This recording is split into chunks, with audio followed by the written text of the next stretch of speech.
نحمده ونصلي على رسوله الكريم أما بعد أعوذ بالله من الشيطان الرجيم بسم الله الرحمن الرحيم من جاء بالحسنة فله عشر أمثالها صدق الله مولانا العظيم.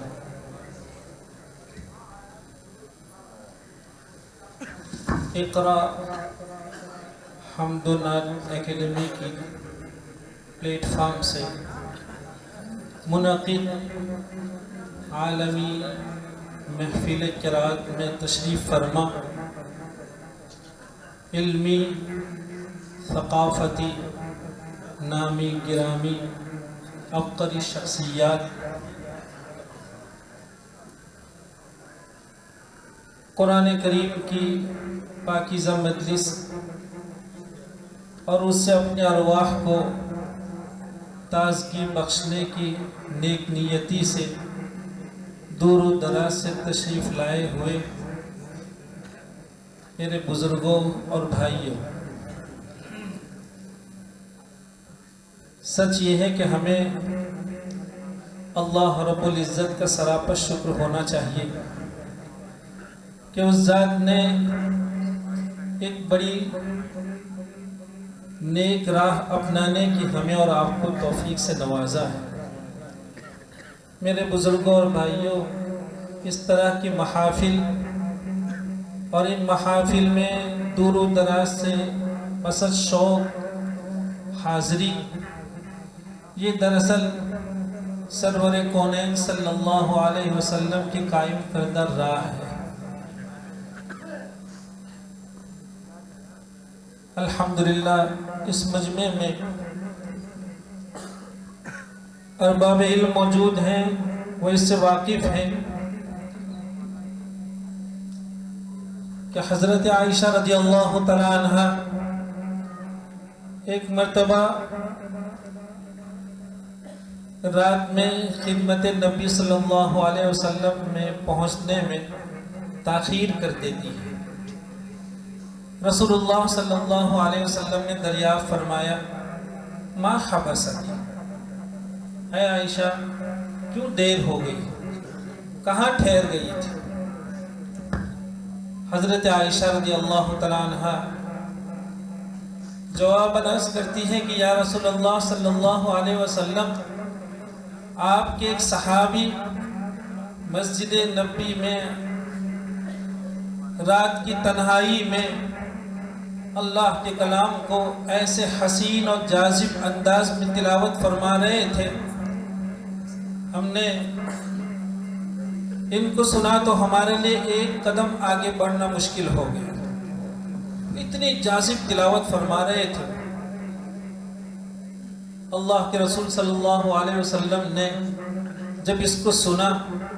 تو کہا ہم چلتے ہیں۔ رسول اللہ صلی اللہ علیہ وسلم حضرت عائشہ رضی اللہ تعالیٰ عنہ کے ساتھ تشریف لے جاتے ہیں اور مخفی انداز میں اس تلاوت کو سن کر محظوظ ہوتے ہیں، اور پھر جب صبح ہوتی ہے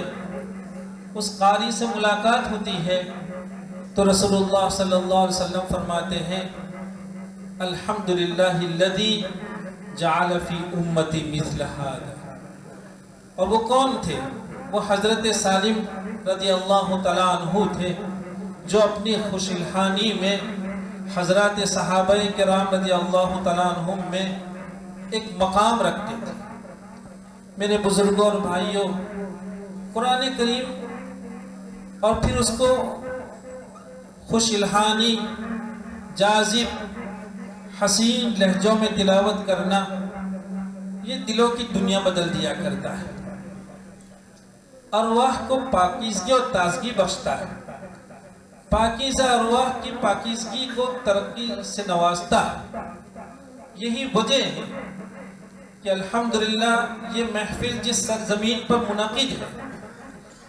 سلطان الاولیاء حضرت خواجہ نظام الدین رحمت اللہ علیہ کے یہاں بھی یہ سلسلہ رہا کہ آپ کی مجلس مبارکہ سے پہلے خوش الحان قاری کی تلاوت ہوا کرتی تھی، بلکہ تذکرہ قاریان ہند میں مرزا بسم اللہ بیگ مرحوم نے لکھا ہے کہ حضرت کو جب یہ اطلاع ہوتی تھی کہ دہلی سے کہیں دور کوئی خوش الحان قاری آئے ہیں اور ان کی تلاوت ہونی ہے، تو حضرت بنفس نفیس اس خوش الحان قاری کی تلاوت سننے کے لیے تشریف لے جاتے، اور صرف تشریف نہیں لے جاتے، مزید یہ لکھا ہے کہ خوش الحان قاری کی قرات کو سن کر حضرت اتنا متاثر ہوتے کہ فرماتے کہ جی چاہتا تھا، یہ قاری جب تلاوت کر رہے تھے تو جی چاہتا تھا کہ ہیروں اور جواہرات سے ان کا منہ بھر دے۔ یہ اس طرح کی محافل کا انعقاد کوئی نئی چیزیں نہیں ہے، اصحاب دل نے، اصحاب معرفت نے اپنے قلوب کی پاکیزگی اور ارواح کو تازگی بخشنے کے لیے راہیں اپنائی۔ ہم اس موقع پر گفتگو کو طول نہ دیتے ہوئے یہاں اور اس محفل کو منعقد کرنے میں جن نیک نفوس نے جس انداز میں بھی ارباب انتظامیہ کا ساتھ نبھایا ہے،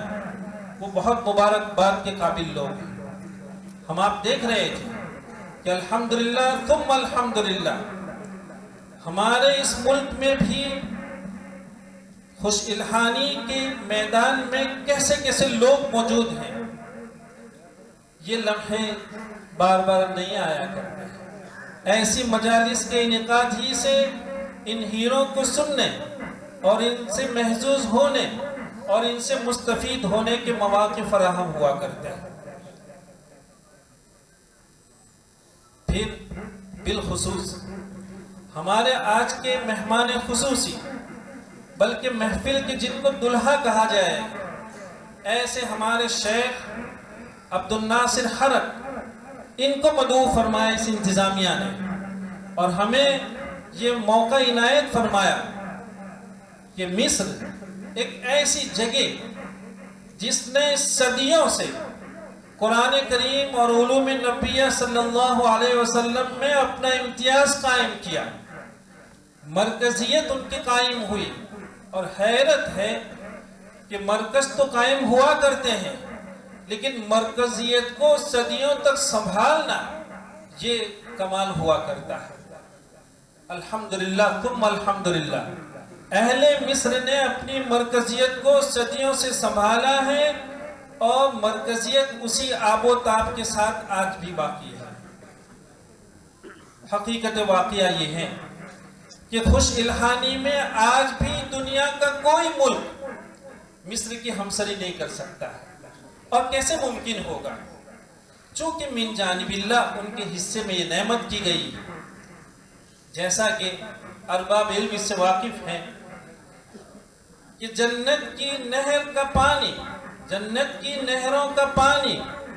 پہاڑوں کی معرفت دریائے فرات اور نیل میں پہنچا ہوا ہے۔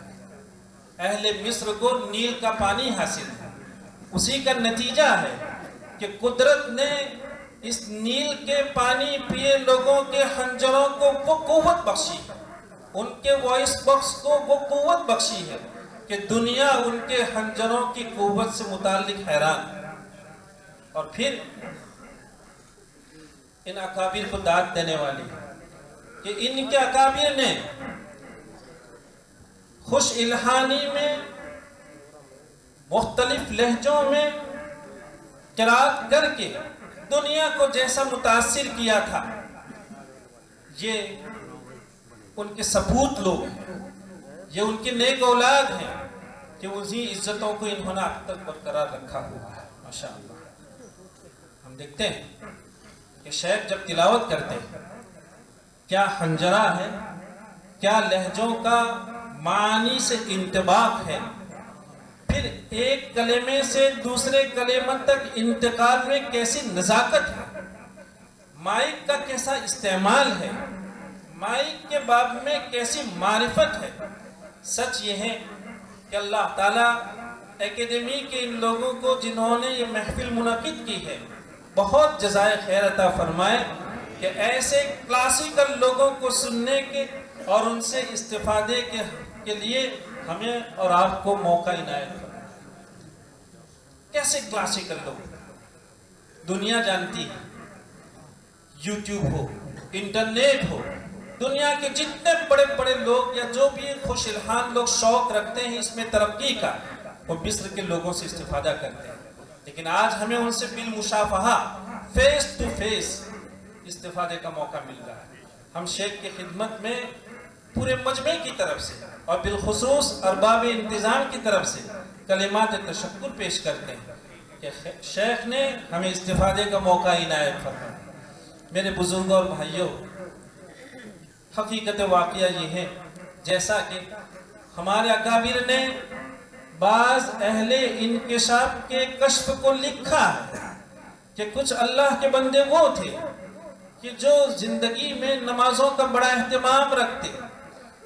انہوں نے جب دیکھا کہ عالم برزخ ایک طویل عمر رکھتا ہے، طویل عرصہ اس کا ہے، تو اللہ رب العزت سے دعا کرتے تھے کہ یا رب قبر میں کیا کریں گے ان لمبی مدت تک، وہاں بھی ہمیں مصلی نصیب ہو جائے اور نماز پڑھنا نصیب ہو جائے۔ ہمارے اکابر نے لکھا ہے کہ بعض اہل کشف نے اس کا انکشاف فرمایا کہ اللہ تعالیٰ نے ان کے لیے قبر میں بھی نماز اور مصلی کا انتظام فرمایا۔ اس کے تحت ہم اللہ رب العزت سے اس کی تمنا کر سکتے ہیں اور کر رہے ہیں کہ اے ذات، دنیا میں تو آپ نے بہت عمدہ، حسین اور خوبصورت لہجوں کے مالک، حسین آواز اور جمیل آواز کے حامل قرہ سے تیرے کلام کو سننے کے مواقع فراہم فرمائے ہیں، تو اس سے اس کی بھیک مانگتے ہیں کہ تو قبر میں بھی اس کا انتظام فرما دے۔ اللہ تعالیٰ ہمارے اس مل میں اپنے کو قبول فرمائے اور قرآن کریم کی اس مجلس کو ہماری اور آپ کی ارواح کی پاکیزگی اور تازگی کا سبب بنائے۔ وآخر دعوانا ان الحمدللہ رب العالمین۔